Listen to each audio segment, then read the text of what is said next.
Hello and welcome to KICKOFF Podcast with me, Imoleayo Fakayode. I'm joined by Fisayo, Right Score Senior Writer.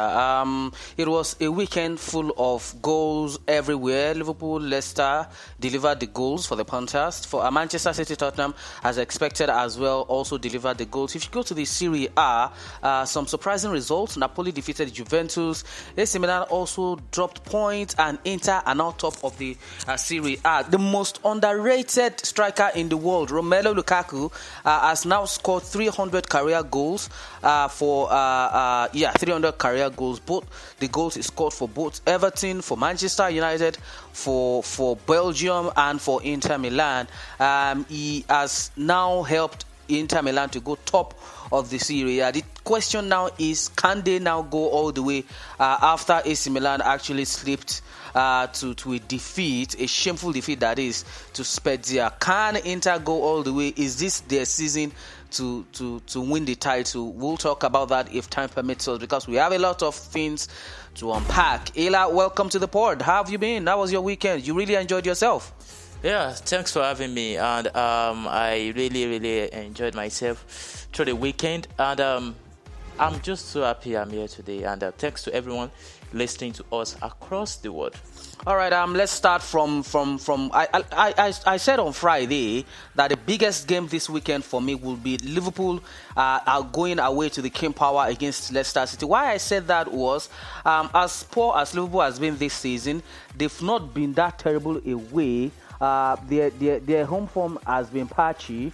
Leicester home form incidentally have not been that good as well. So I was very interested in that game, Leicester against Liverpool. Leicester, a team who are not really doing well at home, and facing a team that are wounded. Really, looking forward to prove something, to prove a point. Now it is safe for us to say, like Jurgen Klopp said after that match, that Liverpool are out of the title race. And I totally agree. Now the question is, for all the talk of Liverpool are missing most of their big players, Virgil van Dijk is not available. Fabinho has been debuting very well in central back, has not been available. They really miss the services of Jordan Henderson in midfield. You know, he wasn't playing his preferable midfield role, playing in defense and all of that. They will miss all those players, but the truth is, nobody seems to be also pointing at the fact that Manchester City is also missing some key players, and they are playing absolutely very well at this moment. So for me, I feel it's no excuse for Liverpool to be having such a run. Poor run of form. Yes, you could argue that Jurgen Klopp is in some emotional state right now, having lose his mother, and the painful part is, his mother is gone now, and he doesn't have that chance to go pay his mother that last respect because of the COVID-19 restriction. So that could be playing a major role, a major part in the way the team is panning out. So the English media have been saying, but I don't know if that's the case for Liverpool. But Hila, I really wouldn't want to dwell much more on Liverpool, because the truth is, it wasn't as if they were very poor, right? It was just that they made some costly mistake that Leicester City really took advantage of. But the player I would want us to talk about from that game is a certain Wilfred Ndidi, who has now broken his own record. A record is set against Tottenham Hotspur. He actually made 18 interception in that game versus Tottenham Hotspur. Was it last season? But in this against Liverpool on Saturday, he broke that record. He made a total of 19 recovery or interception domination, whatever you're going to call it now, against Liverpool, and he had a hand in the third goal that sealed the victory for Leicester City. What more can you say about Wilfred Ndidi? If this guy is English, everybody have been given a rave review of Declan Rice, the West Ham United defensive midfielder, because he's English. Kevin Phillips of Leeds United is getting a lot of rave reviewing, as much as his side are conceding so much goals. But the thing is, the English media don't seem to be giving Wilfred Ndidi the credit he deserves. And yes, he won the man of the match, but he doesn't seem to be getting the credit he deserves. Yeah, I think so. I've been talking about this guy, Wilfred Ndidi. He's one of my best player. Let me just put it that way. He's one of the players I really so much. I feel he's the best defensive midfielder in Europe right now. Exactly, and he's just someone I really cherished, and I love watching him playing. I really want him to come to Chelsea, And Wilfred Ndidi is a kind of player I can't just start giving. I don't know how to put this, but watching him against Liverpool is something I couldn't just imagine. Wilfred Ndidi just took all the midfield away from Thiago Alcantara. I was so surprised. Watching him against Liverpool, I was like, wow, what is going on here? Mm-hmm. Like, Liverpool were just everywhere. We're just so toothless against Ndidi. He totally caged Thiago Alcantara. I'm telling you, all the dominated him all through the match. I'm telling you, all the midfield was just on his palm. He swallowed everything. I'm telling you, I really cherished him playing, and I love watching him. Wilfred Ndidi is just a player that I can't just underrate or just say little about him and move on. If I keep talking about Wilfred Ndidi, oh God, we take all our time. Don't you think that going forward, he might be a player too big for Leicester to hold on to? Leicester has now they've produced N'Golo Kante. I wouldn't want to say they produced him, but Chelsea got N'Golo Kante from him, and you know what N'Golo Kante did for Chelsea? Would he be going forward looking forward in the next 2-3 seasons, perhaps even in the next transfer window? Don't you think he will be a too big player for Leicester to hold on into? Or if Leicester really wants to break into that top 6, because when we are talking top 6 in England, people still mention Arsenal, who are in the wrong half of the table, but going forward, if Leicester are going to become a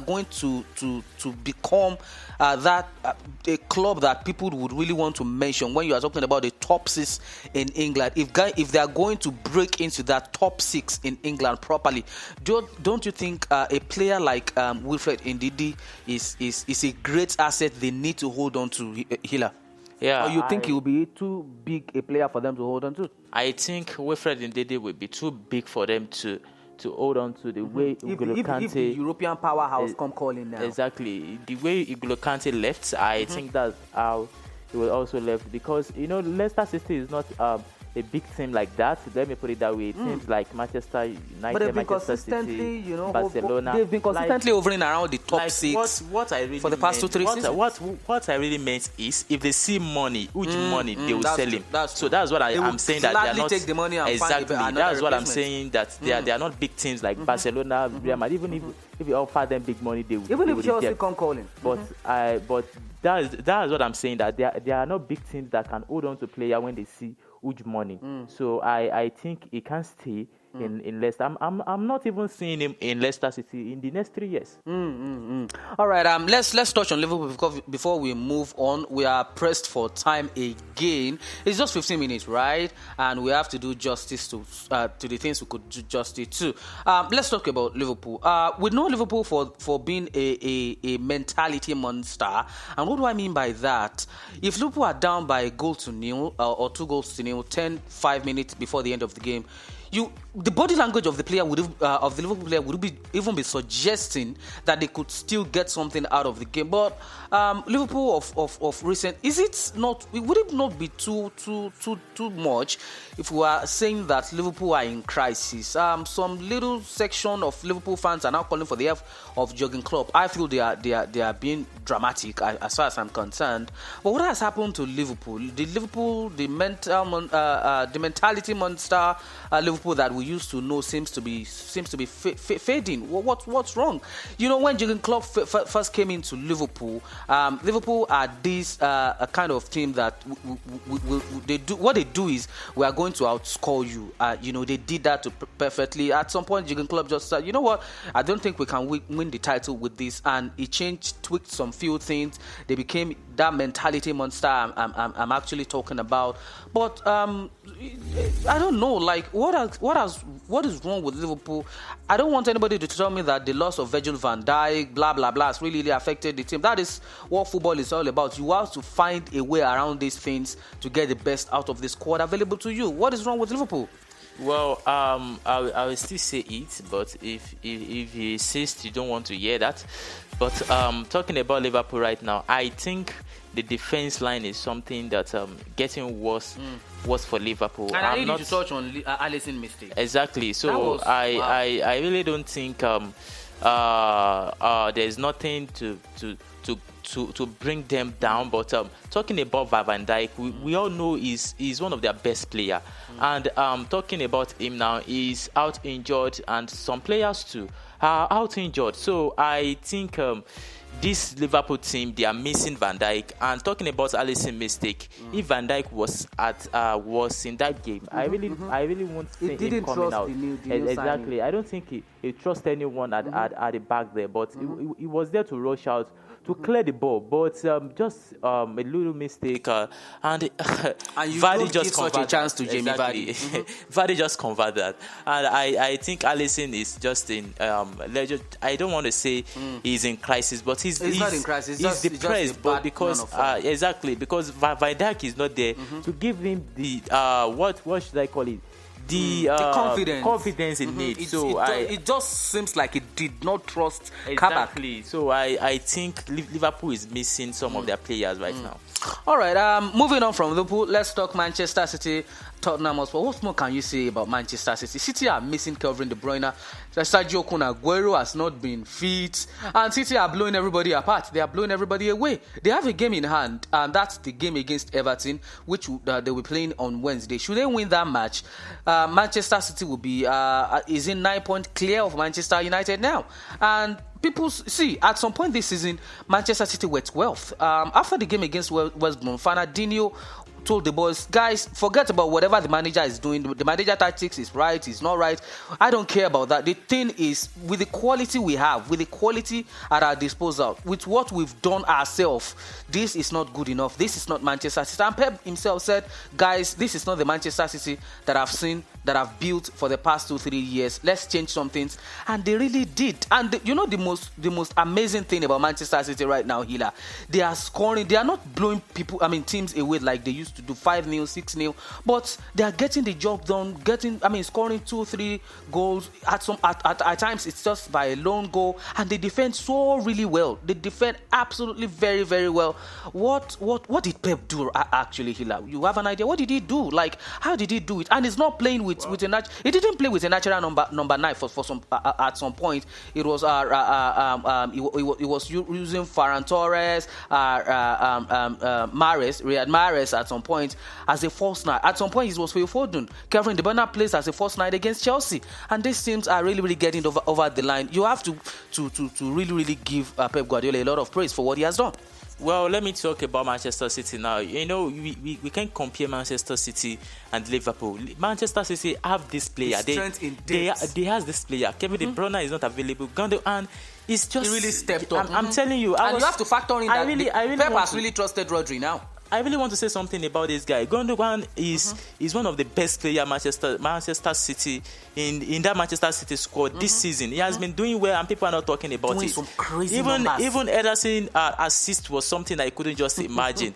You know, the goalkeeper having an assist. They have that players. They have all the qualities in there. Even if some players are injured, they have this quality. They have players, and we can't compare them with Liverpool.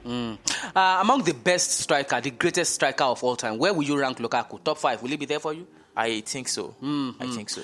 We are pressed for time, guys. We really, really have to go. But we'll be back on Friday. Hila, your final word? Yeah, thanks for listening to us again. And make sure you stay safe. Say no to rape. Rape is a cause. Subscribe to the podcast and share with your friends. Bye-bye for now.